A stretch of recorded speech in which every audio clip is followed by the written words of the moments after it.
Almost everyone knows the story of Noah's Ark, but almost nobody knows this.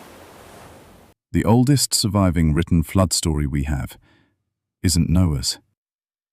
It was written centuries before the biblical account reached its written form. So, did the Bible borrow the story? It sounds like the mystery. It isn't. Because long before anyone could answer that, archaeologists uncovered something unexpected. The oldest surviving written flood tradition came from ancient Mesopotamia. Long before Genesis reached its written form, scribes were already preserving accounts of a catastrophic flood. The most famous survives in the Epic of Gilgamesh. But even Gilgamesh wasn't the first. An even older tradition survives in the Atrahasis Epic. Suddenly, Noah wasn't standing at the beginning anymore. For a while, Mesopotamia seemed to be the answer. Then archaeologists kept digging. Another flood tradition appeared. India, Greece, China, Mesoamerica. Finding an older flood tradition didn't solve the mystery. It made it bigger. Historians already had an explanation. As civilizations met, they exchanged goods, languages, beliefs, and stories. So if the oldest surviving written flood tradition came from Mesopotamia, maybe the others spread from there too. For many historians, it was the most convincing explanation. But it couldn't explain everything.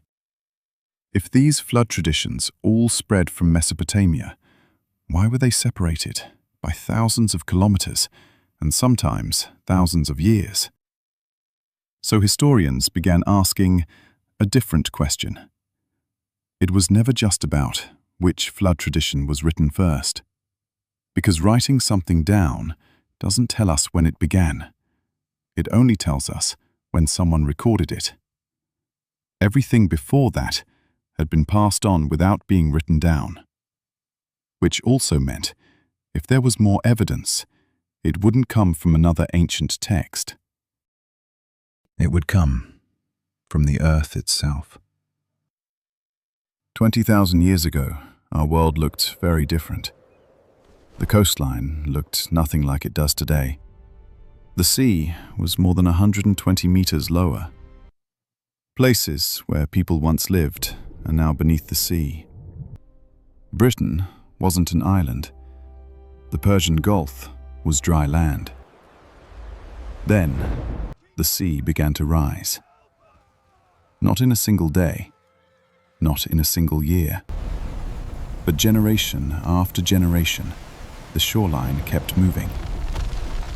A place where one generation was born could be underwater by the time their grandchildren grew old.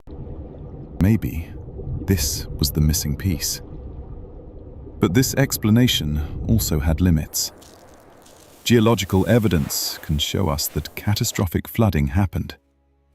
It cannot tell us whether these civilizations remembered the same catastrophe or different ones. The investigation began with one question. Which flood tradition was the oldest? Archaeologists answered that question, but they also revealed that it was never enough. The oldest flood tradition couldn't explain why flood traditions appeared across the world. It took archaeology, history, and geology to see the bigger picture. We started looking for the oldest flood tradition. We ended asking why so many civilizations preserved one at all. That was the real mystery. And it still is. Every investigation raises another question. So, what should we investigate next? Not because it's mysterious, because most people think it's already been explained. Leave your case in the comments. And if you want to follow the next investigation, subscribe. The investigation continues.